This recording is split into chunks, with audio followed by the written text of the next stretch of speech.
Violence flares in the troubled Middle East, this time in Beirut, capital of Lebanon. A student riot at Beirut's American University. Red-inspired, red-led, an hour-long protest against Arab participation in the alliance between Turkey and Pakistan. Government orders banning demonstrations mean nothing to the students. Out of control now, an ugly, frenzied mob chanting communist slogans. The ranks waver and break, but then regroup and stones are hurled at the police. Thus does the ugly face of world communism show itself in one small sector of the troubled world.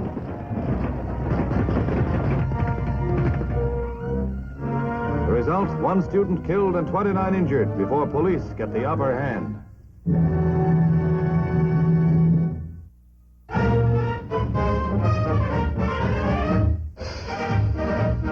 America's first production model, Stratofortress, rolls from the assembly line, the culmination of 3 years of tests and redesigning of the first experimental model. It's a proud day for the thousands of employees who helped build the 8-jet global bomber, destined to become the Strategic Air Command's first-line atom bomb carriers.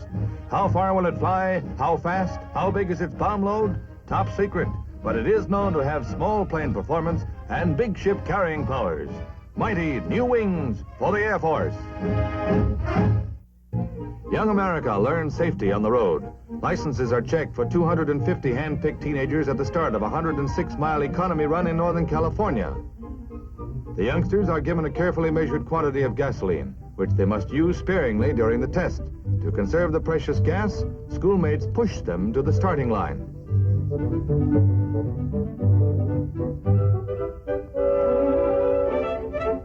Gals and boys alike enter the contest, which, with its strict rules, would tax a driver of long experience. Speed is not of the essence, but the youngsters must obey minutely every traffic regulation under the close scrutiny of county police officers stationed all along the line, as well as cheering squads rooting them across the finish line. The 16-year-olds meet the test with flying colors. Now Martin Marshall can tell Dad how it's done. Stock cars tear around the dirt track in a 100-mile grind with drivers skidding and fighting for control at every turn. And here's what happens when control is lost at 80 miles an hour.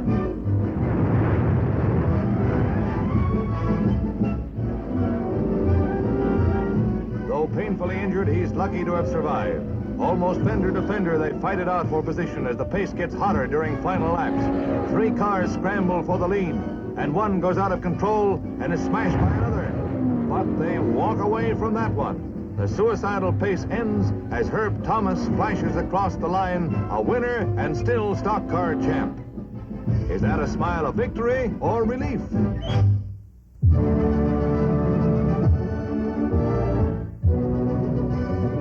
North Atlantic Treaty Naval and Air Forces are put through rigid tests in the Mediterranean during one of the most extensive maneuvers of its 5-year-old existence. American, British, and French sea and air arms make a closely knit team as they ward off a simulated submarine attack between Gibraltar and Malta. The main objective of Exercise Medflex is to increase the flexibility and coordination of the participating units. No operation of this magnitude is accomplished without minor casualties, and one is coming up as jet plane hits with crippled landing gear, but skids to a safe landing from which the pilot walks away uninjured.